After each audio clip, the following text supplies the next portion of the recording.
दरिया, शेरे हिंद, समंदर का तूफान, शेरे हिंद।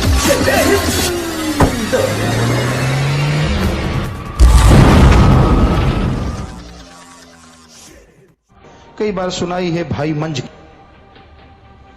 भाई मंच बहुत बड़ा शाहूकार था,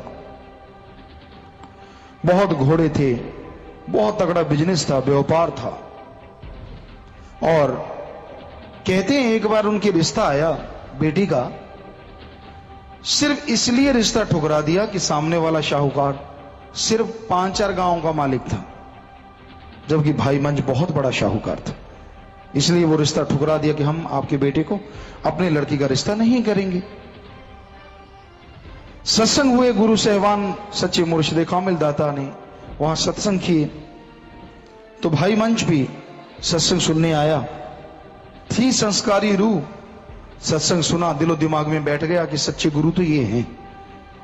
सत्संग सुनते ही नाम ले लिया, मालिक से जुड़ गए और सारे जिन देव फरिश्तों को माना करते थे छोड़ दिया कि जब कुल मालिक को याद करना है तो दूसरा बीच में कौन है। और ऐसी कोई करनी हुई, भाई मंच के जो व्यापार था उसमें घाटा पड़ना शुरू हो गया, घोड़े मरने शुरू हो गए। आज के आदमी को जुकाम लग जाए तो पूंछ उठा लेता है, मुझे जुकाम क्यों लगा। यूपी में एक सेवादार था, कोई सत्संगी था, सेवादार नहीं, तो कहने लगा गुरुजी से जरूरी बात करनी सुमन के बारे में। हम बैठे हुए थे, हमने कहा बोल बेटा। जैसे सोमवार का दिन था, संडे को नाम लिया था। कहते गुरुजी आप अपना गुरु मंत्र वापस ले लो। क्यों, क्या हो गया भाई? कब लिया? कहता कल लिया। आज वापस कर लो? कहता हाँ जी। क्यों? मुझे जुकाम हो गया। कपड़ा तूने लिया रात को? कहता ना। तो फिर इसमें नाम ने का टांग मार दी तेरे नाक पे, जो जुकाम हो गया।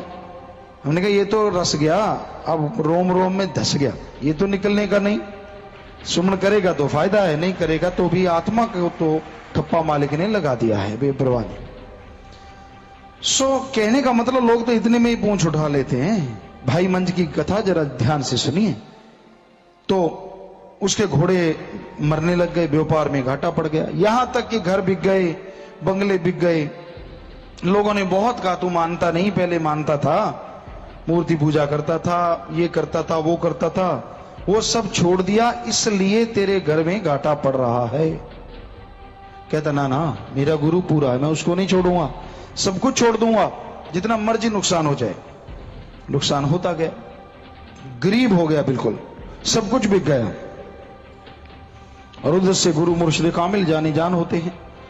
एक मुरीद को भेजा, एक सिख को भेजा कि ये ले चिट्ठी भाई मंच को जाके दे दो और कहना ये गुरु जी की चिट्ठी है, लेकिन इसकी भेंटा 5 अशरफियां कह लीजिए, शायद आपको अच्छी तरह समझा जाएगी कि इसकी कीमत जो है 5 अशरफियां हैं, सोने की उस समय होती थी। तो चेहरे पे सिलवट नहीं आई। 5 अशरफियां ज्यों त्यों, जो थोड़ा बहुत बचा था उसको बेच के अशरफियां दी। चिट्ठी लेता है, कभी अभी खोली नहीं, चूमता है, आंखों पे लगाता है, माथे पे लगाता है, नाचता है, वाह मेरे पीर मुर्शिद कामिल गुरु ने मुझे याद किया, मैं भी उनकी याद में हूं, मेरे लिए उनकी चिट्ठी आई है। आंखों से अश्रुधारा बह रही है, नाच रहा है, गा रहा है, चिट्ठी खोलता है, उसे और चूमता, वाह मेरे पीर मुर्शिद कामिल के हाथ लगे हैं, क्या मोती जैसा है सब कुछ।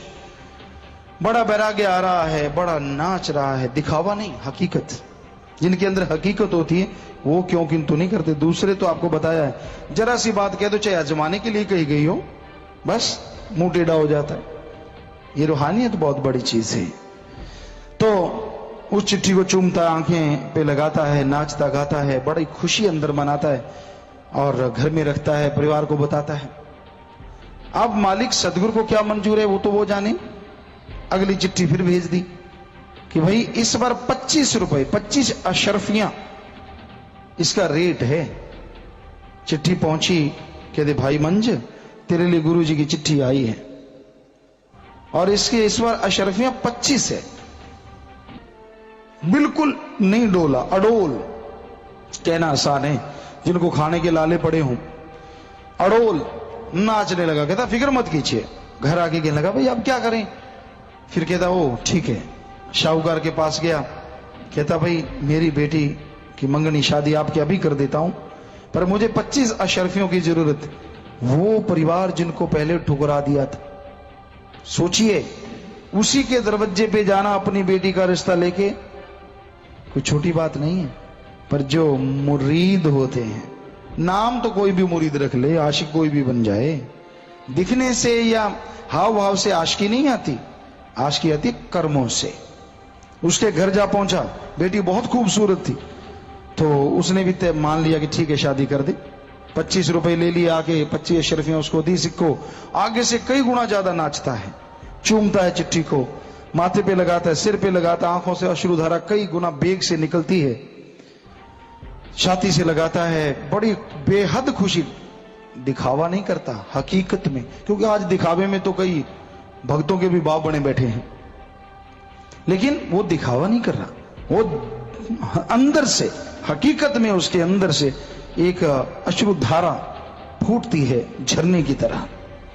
वो चिट्ठी को लेता है, छाती से लगाता है, चूमता है, घर ले जाता है, नाचता है काफी देर, फिर चिट्ठी को खोलता है, सजदे करता है लंबा पढ़ पढ़ के, और चिट्ठी में लिखा भाई मंज दुनियादारी का तेरा काम हो गया, कि गुरु जानी जानते बेटी की शादी हो जाएगी, वो भी हो गई, कारोबार खत्म हो ही चुका है, कि आप दोनों दरबार में आ जाओ। तो वो दोनों कहता हो गुरु ने बुलाया है, और नाचता है, सारा कुछ थोड़ा बहुत बचा, कहता बांट दो सब कुछ, 2-4 कपड़े जो भी थे लिए, और आ गया घरवाली को, कहता चलें भाई, चलना है तो चल, मैं तो अपने गुरु के पास जाऊंगा, तेरी मर्जी। वो कहती मैं क्यों पीछे रहूं, वो भी दोनों आ गए।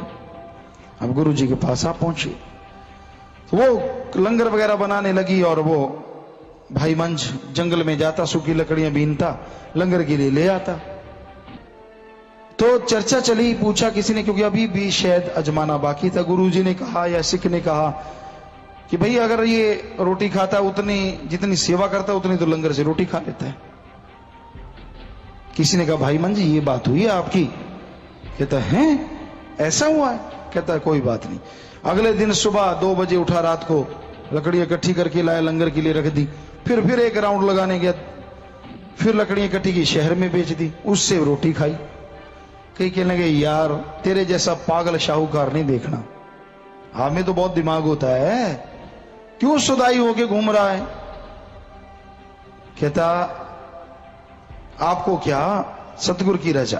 कहते कैसा सतगुरु, छोड़ ऐसे सतगुरु को, सारा बिजनेस चौपट करवा दिया, थोड़े घोड़े थे वो भी खत्म हो गए, सारे बंगले बगीचे ऐशोराम खत्म हो गया, ये गुरु राम खत्म हो गया, ये गुरु तेरा? ऐसा भी कोई गुरु होता है? कहता है गुरु के बारे में ना बोल, मेरे कर्म होंगे, सतगुरु की रजा होगी, वही सबसे बढ़िया है। चुप हो गए, अब कौन बोले।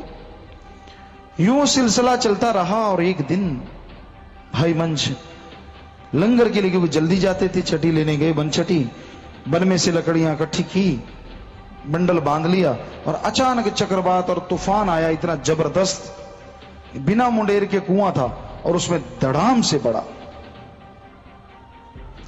अब पता चला कि भाई लंगर में लेट हो रहे हैं, क्यों नहीं आया भाई मंच? कहते बड़ी आंधी आई थी भाई, पता करो गुरुजी आप बाहर आ गए, पता करो भाई मंच कहां है, रस्सा लो भाई, सीढ़ियां लो। गुरुजी भाग लिए, साथ में सेवादार, गुरुजी को क्या हुआ, नंगे पांव भाग रहे। तो जिधर अंधेरा था अभी भाई मंज थे वहां पहुंच गए। गुरुजी कहते भाई देखो देखो कहां है, देखा तो कुएं में। तो किसी ने आवाज दिया, ओ भाई मंज अब तो आंख खोल ले, ए अंधे, क्या करेगा ऐसे गुरु को, बन छटियां लाता है, उसका भी कहा कि इतने का तो लंगर खा लेता है, फिर तो अलग से लाता है, अब कुएं में गिर गया, निकल बाहर। कहता है गुरु को मत कुछ बोल, ऐसा कर पहले बन छटी निकालो। कहते क्यों, तू आजा बाहर, छोड़ लकड़ियां, अभी भी तेरी आशिकी नहीं गई। कहता मैं कहता हूं गुरु के बारे में मत बोलो, पहले बन छटी निकालो, सारी साध संगत का लंगर लेट हो रहा है, वो निकालो पहले। रस्सा नीचे लटकाया, उसको बांध के बाहर निकाल दिया। दूसरे में गुरुजी कहते भाई उसे निकालो जल्दी, उसे बाहर निकाला। छोटी बात नहीं है, एक शाहूकार, इतना बड़ा घराना हो, और उसे बाहर निकाला।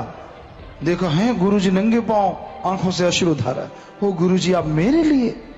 बस गुरुजी ने उसे अपनी छाती में भर लिया, यूं जप्फी में भर लिया, कलावे में ले लिया, और गुरुजी की आंखों से वैराग्य की बूंद गिरी, और उस बूंद ने ऐसा काम किया कि जा भाई मंज, तू गुरु का बेहद प्यारा है, जिसे तू नाम देगा दोनों जहान में उसे कोई रोक नहीं पाएगा। जा, तुझे आज आदमी से मौला कर दिया। तो ये है मुर्शिद कामिल के काम। आप सोचते होंगे उसको क्या मिला, आज भी हम उसको याद कर रहे हैं। उसके आसपास वाले टोंट कसने वालों का नामो निशान मिट गया और आज भी उसका नाम ज्यों का